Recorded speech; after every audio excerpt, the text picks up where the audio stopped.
Singanpor Dabholi police સ્ટેશનના 3 અનડિટેક્ટ વાહન ચોરીના ગુનાને આરોપી તથા મુદ્દામાલ સાથે ડિટેક્ટ કરતી ઝોન 1 એલસીબી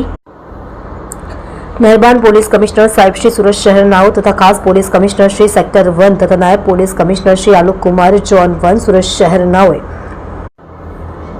આ પડક ગુનાઓ શોધી કાઢવા આપેલ સૂચના અને માર્ગદર્શન અન્વયે ઝોન 1 એલસીબી શાખાના પોલીસ માણસો ઝોન 1 વિસ્તારમાં પેટ્રોલિંગમાં હતા. દરમિયાન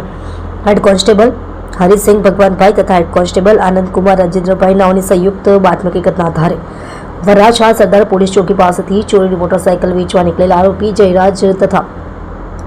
કાયદાના સંઘર્ષમાં આવેલ વાળ કિશોર પાસેથી 2 હોન્ડા કંપનીની શાઇન મોટરસાયકલ તથા એક ટીવીએસ કંપનીની ચોરીની મોટરસાયકલ જેની કુલ કિંમત ₹56,000 સાથે પકડી પાડેલ છે.